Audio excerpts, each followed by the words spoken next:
اسلام میں طہارت کی بڑی اہمیت ہے۔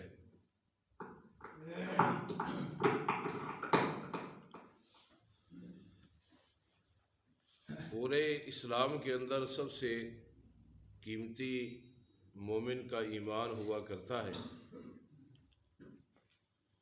اور امام الانبیاء جناب محمد الرسول اللہ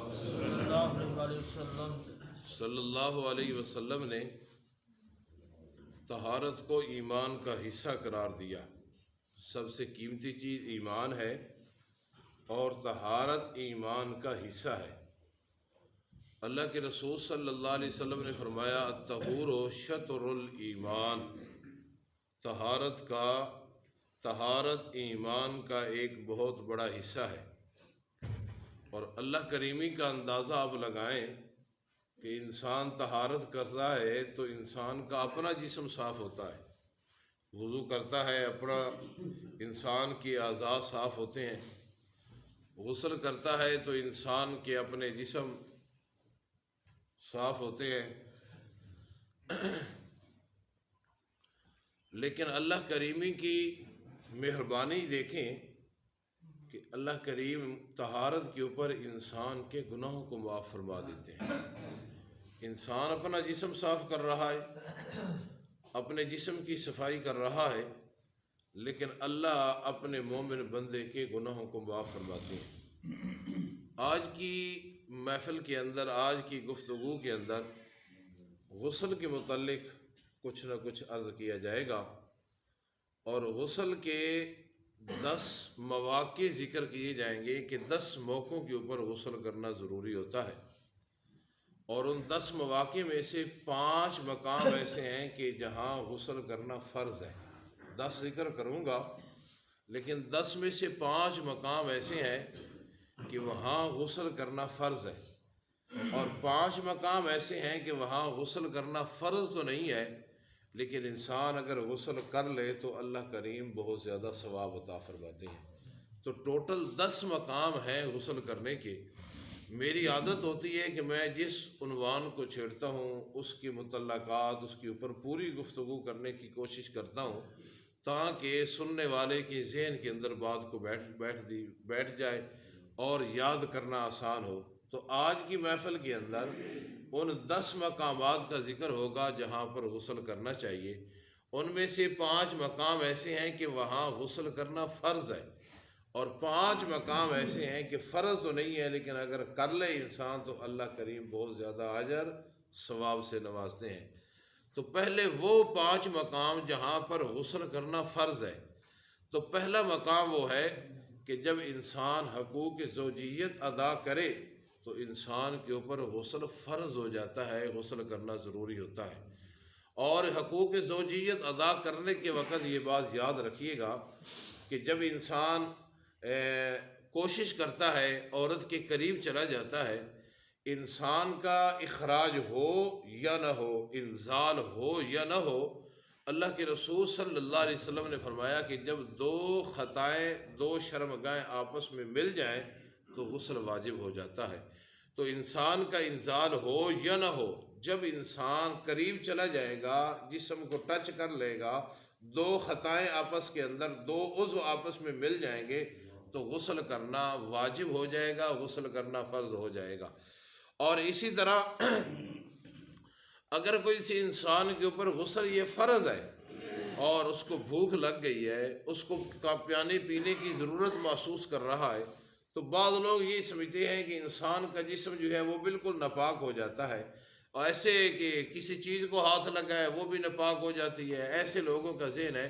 بات یہ ہے کہ اگر غسل واجب ہو حقوق زوجیت والا، تو انسان کو ضرورت پڑ جائے کھانے پینے کی، تو اس کے متعلق شریعت کا حکم یہ ہے کہ انسان وضو کرے، اور وضو کر کے بغیر غسل کے کھا پی سکتا ہے۔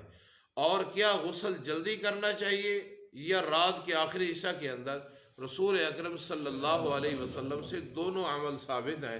بعض دفعہ اللہ کے نبی صلی اللہ علیہ وسلم حقوق زوجیت ادا کرنے کے بعد فوراً غسل کر لیا کرتے تھے، اور بعض دفعہ اللہ کے رسول صلی اللہ علیہ وسلم دیر سے کیا کرتے تھے۔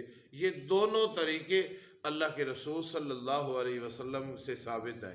اگر آپ اٹھے ہیں، آپ کے اوپر غسل فرض تھا اور سحری کھانے کا ٹائم تھوڑا ہے، تو شریعت کہتی ہے کہ وضو کر لے، اور وضو کر کے سحری کر لے، اور سحری کرنے کے بعد غسل کر لے۔ کھانے پینے کی وضو کے بعد انسان کے لیے اجازت ہے۔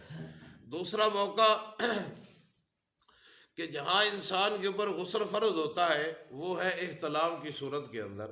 اگر انسان کو احتلام ہو جائے، انسان اپنے جسم کے اوپر، اپنے کپڑوں کے اوپر تری دیکھے، تو شریعت کہتی ہے کہ اس کے اوپر غسل واجب ہے۔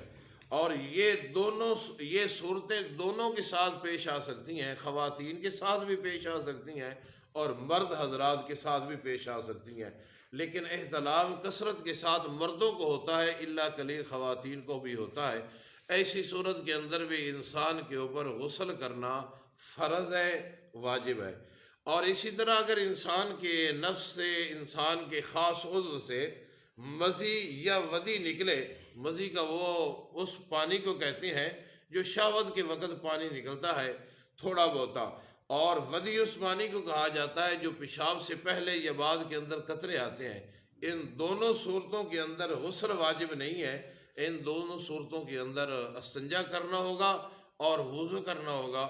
اگر یہ پانی کپڑے کو لگ جائے تو پھر کپڑا ناپاک ہو جائے گا، کپڑے کا وہ حصہ یا پورا کپڑا جو ہے وہ چینج کرنا ہوگا۔ عورتوں کے، خواتین کے لکوریے کا مسئلہ بھی یہی ہے۔ اگر کسی خاتون کو لکوریے والی بیماری ہے تو اس کے اوپر استنجا کرنا، اس کے اوپر وضو کرنا لازم ہے، اس کے اوپر غسل کرنا فرض نہیں ہے۔ تیسرا مقام جہاں پر غسل کرنا انسان کے لیے ضروری ہے وہ ہے حیض۔ عورتوں کے لیے حیض اور نفاس کا مسئلہ۔ جب عورت حیض سے پاک ہو تو اس کے اوپر غسل کرنا واجب ہوتا ہے۔ حیض سے مراد وہ خون ہے جو ہر بیٹی کو، ہر ماں کو، جوان خاتون کو ہر مہینے کے اندر آتا ہے۔ اس کی مدت 3 دن سے 7 دن تک ہے۔ ان دنوں کے اندر جب عورت پاک ہو جائے گی تو اس کے بعد عورت کے اوپر غسل کرنا فرض اور ضروری ہوگا۔ نفاس اس خون کو کہا جاتا ہے جو بچے کی پیدائش کے بعد خواتین کو آتا ہے۔ اس کی کم سے کم مدت تو انسان کی، خاتون کی عادت کے اوپر منحصر ہے، اور زیادہ مدت جو ہے اس کی 40 دن کی ہے۔ 40 دن تک بعض خواتین کو یہ خون آتا رہتا ہے، تو اس کے بعد بھی غسل کرنا فرض اور واجب ہے۔ یہ بات یاد رکھیے گا کہ بعض خواتین کو بچے کی پیدائش کے بعد چند دن کے بعد خون بند ہو جاتا ہے، لیکن وہ 40 دن تک نمازیں نہیں پڑھتی، 40 دن تک غسل نہیں کرتی، 40 دن پورے کرتی ہیں۔ ایسے ضروری نہیں ہے کہ جب خاتون کو نفاس کا خون بند ہو جائے تو فوراً خاتون کو غسل کر کے فرض غسل کر کے اس کے بعد نمازیں شروع کر دینی چاہیے۔ اگر ایسی حالت کے اندر وہ نمازیں نہیں پڑھے گی، غسل نہیں کرے گی، 40 دن کا انتظار کرے گی، تو ایسی خاتون اللہ کی نافرمان اور اللہ کی مجرم ٹھہرے گی۔ تو تیسرا وہ مقام ہے خواتین کے لیے جو حیض اور نفاس سے پاک ہوں، تو وہاں بھی غسل کرنا خواتین کے لیے لازم اور ضروری ہے۔ اور چوتھا مقام وہ ہے جہاں غسل کرنا ضروری ہے کہ جب کوئی غیر مسلم اسلام قبول کرے گا تو اس کو کہا جائے گا کہ اسلام قبول کرنے سے پہلے تو غسل کر، اور غسل کرنے کے بعد جو ہے یہ اسلام قبول کر۔ نو مسلم کے لیے بھی غسل کرنا فرض ہے، واجب ہے۔ ایک صحابی ہیں، ان کا نام ہے حضرت قیس بن ثابت رضی اللہ تعالیٰ عنہ۔ قیس بن ثابت کہتے ہیں کہ میں اسلام قبول کرنے کے لیے امام الانبیاء جناب محمد صلی اللہ علیہ وسلم کی محفل کے اندر گیا، اور اللہ کے رسول صلی اللہ علیہ وسلم نے اسلام قبول کرانے سے پہلے فرمایا کہ جا کے بیری کے پتے لے اور وہ پانی کے اندر ڈال، ان کو ابال اور ان کے ساتھ غسل کر۔ اور غسل کا یہ طریقہ ہے، بتلایا غسل کا طریقہ، اور اس کے بعد اللہ کے رسول صلی اللہ علیہ وسلم نے مجھے اسلام قبول کرایا۔ تو چوتھا مقام یہ ہے کہ اگر کوئی بندہ اسلام قبول کرے تو اسلام قبول کرنے سے پہلے بھی غسل کرنا فرض اور واجب ہے۔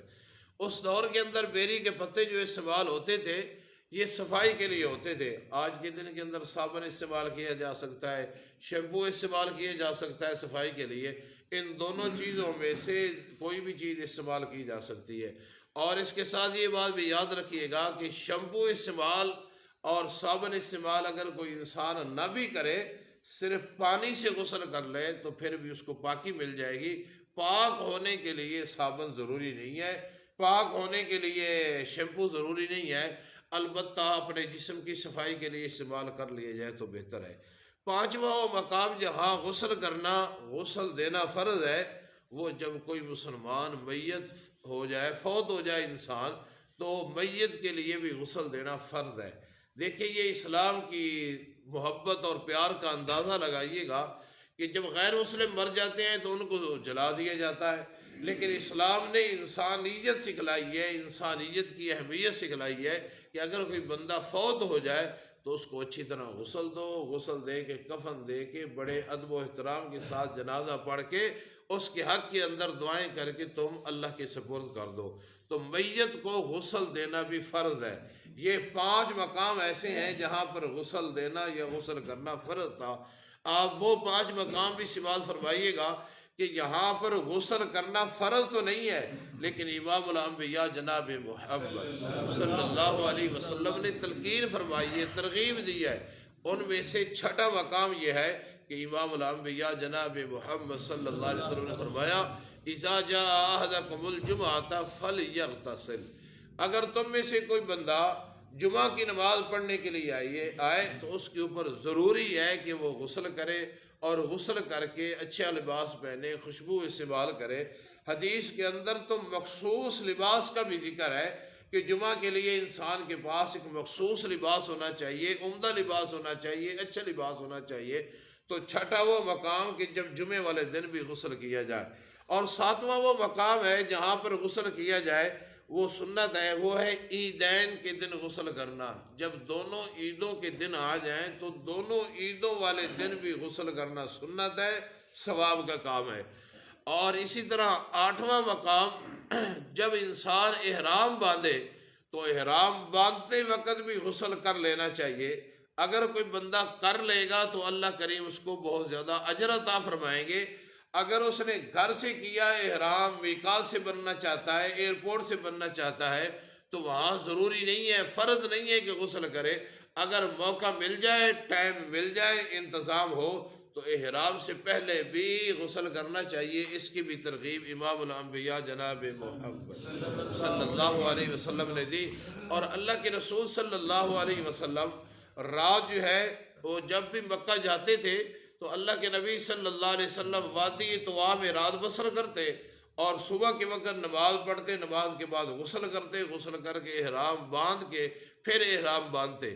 تو 9واں مقام وہ ہے، 8واں مقام وہ ہے کہ جب احرام باندھا جائے تو احرام سے پہلے غسل کیا جائے، اور 9واں مقام وہ ہے جہاں غسل کیا جائے تو اللہ کریم اجر و ثواب عطا فرماتے ہیں، وہ مکہ میں داخل ہونے سے پہلے۔ مکہ مکرمہ کا یہ احترام ہے، یہ ادب ہے، یہ احترام ہے کہ جب انسان مکہ کے اندر داخل ہو تو اس سے پہلے اگر غسل کر لیا جائے، فرض نہیں ہے لیکن کر لیا جائے تو اللہ کریم اجر و ثواب سے نوازتے ہیں۔ تو ہمارے لیے حکم یہی ہے، چونکہ ہم جب مکہ میں داخل ہوتے ہیں تو گاڑیوں کے اوپر ہوتے ہیں، وہ دوسری گاڑیاں ہوتی ہیں وہاں رکتیاں نہیں ہیں، تو ہمارے لیے یہی حکم ہے کہ مکے کی نیت میں مکہ میں داخل ہونے کے لیے ہمیں گھر سے ہی غسل کر کے نکلنا چاہیے۔ آخری مقام جہاں پر غسل کرنا فرض تو نہیں ہے لیکن غسل کر لیا جائے تو اللہ کریم اجر و ثواب عطا فرماتے ہیں، وہ یہ ہے کہ میت کو غسل دینے والا غسل کرے، میت کو غسل دینے والا غسل کرے، اور میت کو اٹھانے والا وضو کرے۔ اب یہ غسل جو ہے یہ فرض نہیں ہے، یہ غسل اور یہ وضو فرض نہیں ہے۔ اگر کوئی انسان نہیں کرتا تو شریعت نے اس کے اوپر کوئی حد مقرر نہیں کی، لیکن اگر کوئی اہتمام کر لیتا ہے کہ میں نے میت کو غسل دیا ہے، میں خود بھی غسل کر لوں اور اچھے کپڑے پہن کے نماز جنازہ ادا کروں، تو شریعت کہتی ہے اللہ کریم اس کے اوپر تمہیں اجر عطا فرمائیں گے۔ اسی طرح میت کو اٹھانے والے کے اوپر وضو، یہ وضو ضروری نہیں ہے، شرط نہیں ہے، لیکن اگر کوئی میت کو اٹھاتا ہے اور اٹھانے کے بعد اگر وہ وضو کر لیتا ہے تو شریعت کہتی ہے کہ اللہ اس کے اوپر بھی تمہیں اجر اور ثواب عطا فرمائیں گے۔ تو ٹوٹل یہ 10 مقامات ہیں جہاں پر غسل کرنا انسان کے لیے چاہیے۔ 5 مقام پر غسل فرض ہے، اور 5 مقام پر اگر غسل کر لیا جائے تو اللہ کریم اجر و ثواب عطا فرماتے ہیں۔ اس لیے یہاں قرآن بھی کہتا ہے وَإِن كُنتُمْ جُنُبًا، اور اگر تم جنبی ہو جاؤ، تو یہاں قرآن نے صرف ایک سورت ذکر کی ہے، باقی جو 9 صورتیں ہیں وہ صاحب قرآن محمد الرسول اللہ صلی اللہ علیہ وسلم نے ذکر کی ہے۔ وَإِن كُنتُمْ جُنُبًا، اور اگر تم ہو جنبی تو میں اللہ تمہیں کہہ رہا ہوں فَتَّارُوا، خوب اچھی طرح غسل کر لیا کرو۔ غسل کا طریقہ یہ ہے، سماعت فرمائیے گا، کہ سب سے پہلے انسان نے استنجا کرنا ہے۔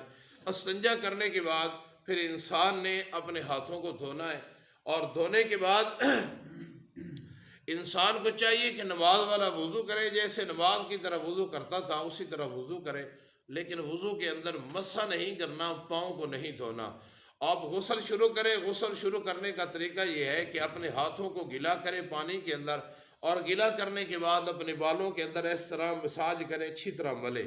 ملنے کے بعد جب وہ پانی اس کی جڑوں کے اندر پہنچ جائے، بال اس کی گلے ہو جائیں، تو پھر 3 چلو بھرے پانی کے، پہلا چلو اپنے دائیں کندھے کے اوپر، دوسرا چلو بائیں کندھے کے اوپر، اور ایک چلو اپنے پورے جسم کے اوپر۔ اس کے بعد پورے جسم کو اچھی طرح دھوئے جہاں تک پانی پہنچانا ممکن ہو۔ الفاظ یاد رکھنا، غسل کے اندر جہاں تک پانی پہنچانا ممکن ہو وہاں تک پہنچانا فرض ہے۔ غسل کے اندر ناک کی نرم ہڈی تک پانی پہنچانا ممکن ہے تو وہاں ناک کی ہڈی تک، نرم ہڈی تک پانی پہنچانا چاہیے۔ ناک کے اندر حلق تک پانی پہنچانا ممکن ہے۔ اگر آپ کو روزہ نہیں ہے تو آپ اچھی طرح حلق تک پانی پہنچائیں۔ اسی طرح غسل کرتے ہوئے اپنی ناف کے اندر ہاتھ مارنا، تو جہاں تک غسل کے اندر پانی پہنچانا ممکن ہو وہاں تک غسل کے اندر پانی پہنچانا فرض ہے۔ تو عام غسل بھی انسان کو چاہیے کہ وہ میرے نبی کی سنت کے مطابق کرے۔ جو ہم گرمی کی نیت سے غسل کرتے ہیں، ویسے جسم کی صفائی کی نیت سے غسل کرتے ہیں، ہمیں وہاں بھی سنت کا نیت کر لینی چاہیے، تو اللہ عام غسل کے اوپر بھی ہمیں اجر و ثواب عطا فرمائیں گے۔ یہ جو ہم نے وضو کیا تھا، آخر کے اندر پاؤں دھو لینے، اس وضو کے ساتھ اگر آپ کا ہاتھ شرمگاہ کو نہیں لگا یا اور کوئی وضو ٹوٹنے والا سبب پیدا نہیں ہوا، تو آپ اس وضو سے نماز پڑھ سکتے ہیں، آپ اس وضو سے بیت اللہ کا طواف کر سکتے ہیں، آپ اس وضو سے تمام کی تمام عبادات جو کر سکتے ہیں، دوبارہ وضو کی ضرورت نہیں ہے۔ تو اللہ تعالیٰ پوری امت مسلمہ کو پاک صاف رہنے کی توفیق نصیب فرمائے۔ اسلام نے ہمیں طہارت کا حکم دیا ہے، اور اسلام کے اندر طہارت کی بڑی اہمیت ہے۔ اللہ پوری امت کو کتاب و سنت کے مطابق زندگی بسر کرنے کی توفیق نصیب فرمائے۔